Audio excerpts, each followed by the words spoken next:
오늘 우리가 은혜 받을 하나님 말씀은 마가복음 16장 15절로 18절까지 말씀입니다. 또 이르시되 너희는 온 천하에 다니며 만민에게 복음을 전파하라. 믿고 세례를 받는 사람은 구원을 얻을 것이요 믿지 않는 사람은 정죄를 받으리라.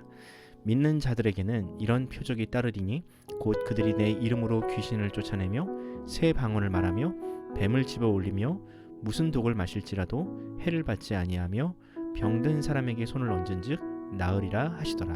아멘. 오늘은 믿음의 능력이라는 제목으로 하나님 말씀 전하겠습니다. 사람은 아침에 눈을 뜨는 순간부터 이 주저함이라는 도전에 맞닥뜨립니다. 지금 바로 일어날까? 아니야, 10분만 더 누웠다가 일어나자. 아침밥을 먹고 출근을 할까? 아니야, 시간도 없는데 그냥 걸으지 뭐. 과연 내가 이 일을 할 수 있을까? 내가 안 하면 누군가가 하겠지 뭐. 보통 이런 부정적인 생각들은 자신이 하는 일에 대한 확신이 없을 때 일어나게 됩니다. 안개가 뿌옇게 낀 날, 앞이 보이지 않으면 자기도 모르게 브레이크를 밟게 되는 것처럼 자기 자신과 미래에 대한 확신이 없으면 자꾸 생각의 브레이크를 밟게 되는 것이죠. 하지만 미래에 대한 불확실성이 사라지고 확신이라는 연료가 공급되면 비로소 브레이크가 해제되고 엑셀레이터가 밟힙니다. 그래, 내가 하는 일은 틀리지 않았어. 나는 할 수 있어 라는 확신이 생기면 망설임 없이 하나의 방향으로 에너지를 쏟아내게 됩니다. 이 확신은 자기 자신뿐 아니라 주변에도 영향을 줍니다.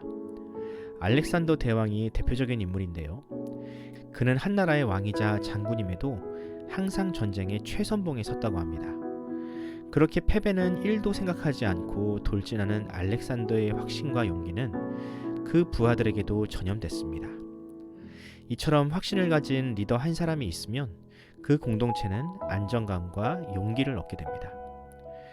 그런 의미에서 우리 그리스도인들에게 있는 믿음은 세상에는 없는 차별화된 에너지입니다. 하나님과 예수 그리스도를 믿는 믿음, 또 그 하나님의 사랑이 영원히 우리를 지킨다는 믿음은 무한한 가능성과 에너지를 제공합니다. 하나님은 바로 그 에너지로 세상을 변화시키라고 하셨지만 안타깝게도 오늘날 한국교회 안에는 그런 에너지가 바닥난 것처럼 보입니다. 무엇이 문제일까요? 저는 그 이유를 그동안 한국교회와 성도들이 이 믿음을 오해하고 있었기 때문이라고 생각합니다. 성경이 말하는 참 믿음이 아니라 자기 자신을 믿는 자기 확신을 긁어 모아 쓰다가 결국 그마저도 바닥이 나 버린 것이죠. 마가복음의 결론이라 할 수 있는 16장을 보면 예수님의 죽음과 부활이라는 이 역사적인 사건이 제자들을 어떻게 변화시켰는지 잘 보여줍니다. 결론적으로 말씀드리면 그 변화는 불확실을 제거하는 믿음에서 시작되었습니다. 본문을 통해 과연 성경이 믿음을 강조하는 이유는 무엇이며 어떻게 하면 우리에게 있는 믿음이 참인지 아닌지를 분별할 수 있는지 살펴보는 시간을 가져보도록 하겠습니다. 제자들은 예수님의 십자가 죽음이라는 절망적인 현실을 목도한 이후 모든 것을 의심하기 시작했습니다. 당연하죠. 그동안 예수님을 메시아로 믿고 3년이라는 시간을 보냈는데 그 믿음이 배신당했다고 생각하니 이후로는 어떤 것도 믿을 수 없었겠죠. 제자들은 예수님께서 부활하셨다는 온갖 증거를 들이대도 마음의 문을 열지 않았습니다. 부활한 예수님을 만났다고 이야기하는 마리아의 이야기에도 아무런 반응이 없었으며 예수님을 만났다고 주장하는 두 제자의 이야기에도 시큰둥하게 반응했습니다. 그렇게 제자들은 아무도 믿지 못하는, 그래서 그 무엇도 시도하지 못하며 어떤 기적도 일으키지 못하는 지극히 평범한 사람으로 전락하고 말았습니다. 그런 제자들을 위해 예수님은 부활의 육신을 입고 나타나십니다. 이 기적 같은 자리에서 예수님이 제자들에게 보이신 첫 번째 반응은 그들의 믿음 없음을 꾸짖으신 것입니다. 제가 본문 14절을 읽어드리겠습니다. 그 후에 11제자가 음식 먹을 때에 예수께서 그들에게 나타나사 그들의 믿음 없는 것과 마음이 완악한 것을 꾸짖으시니 이는 자기가 살아난 것을 본 자들의 말을 믿지 아니함일러라. 예수님은 다른 것을 가지고 제자들을 꾸짖지 않으셨습니다. 그들이 이전처럼 귀신을 내쫓거나 무리를 걷는 기적을 행하지 않아서도 아니요, 사람들에게 예수님이 하나님의 아들이란 사실을 전하지 않았다고 꾸짖지 않으셨습니다.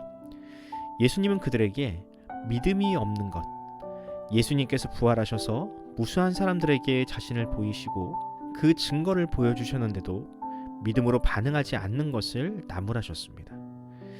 그렇게 예수님은 불신의 늪에 빠져있는 제자들을 위해 자신을 나타내 보이심으로 그들에게 믿음을 주셨습니다. 저는 이 장면을 통해서 또 한 번 확신하게 되었습니다.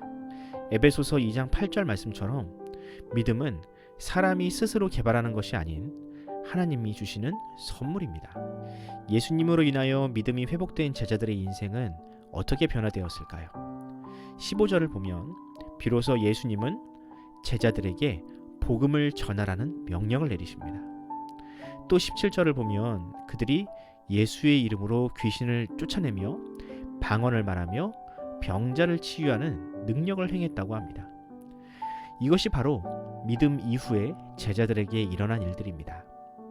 이것을 다른 말로 하면 복음을 전하는 일, 이웃을 사랑함으로 사람을 구원하는 일은 믿음이 없이는 절대로 할 수 없는 일이라는 뜻입니다. 그렇습니다. 히브리서 11장 6절 말씀처럼 믿음이 없이는 하나님을 기쁘시게 할 수 없습니다. 예수를 하나님이라 자신 있게 선포하는 일, 이웃사랑이라는 성도의 본질적인 사명도 믿음이 없이는 불가능한 일입니다. 왜냐하면 그런 행위들은 사람의 본성과 어울리지 않기 때문입니다. 자신의 소유를 남들과 나누는 것은 약육강식이 지배하는 세상에서는 도저히 있을 수 없는 일입니다.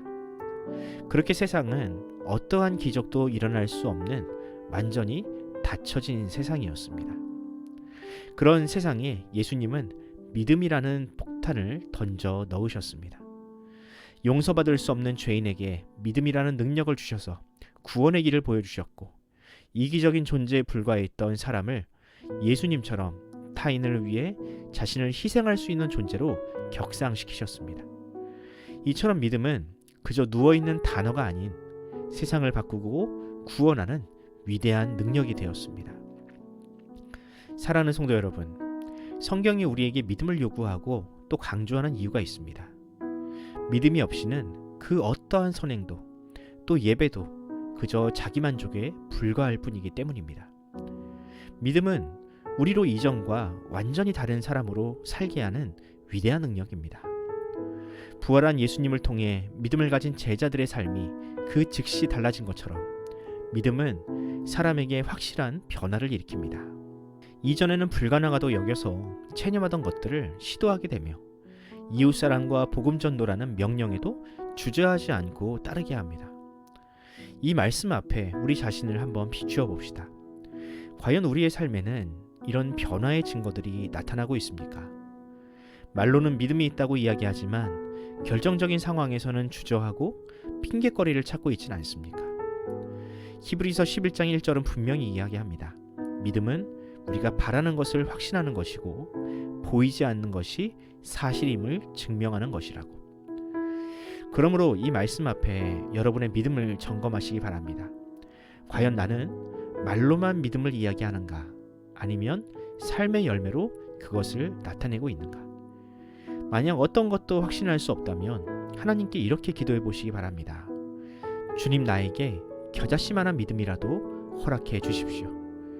확신이 없어 주저하는 삶이 아니라 영원한 것을 위해 헛된 것들을 놓아버릴 수 있는 믿음을 달라고 기도해 보시기 바랍니다.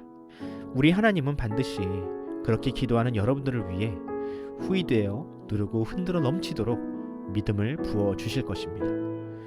오늘 하루 그 믿음과 확신으로 불신의 벽을 헐어버리는 저와 여러분이 되기를 간절히 소원합니다. 기도하겠습니다.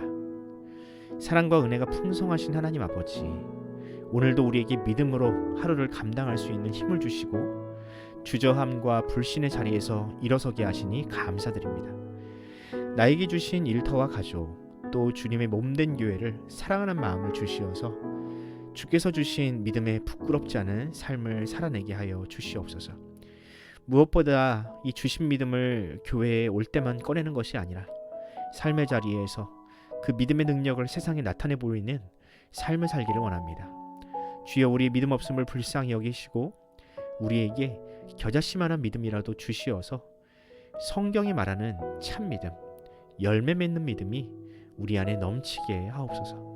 감사드리며 우리의 믿음의 원천 되시는 예수 그리스도의 이름으로 간절히 기도드립니다. 아멘.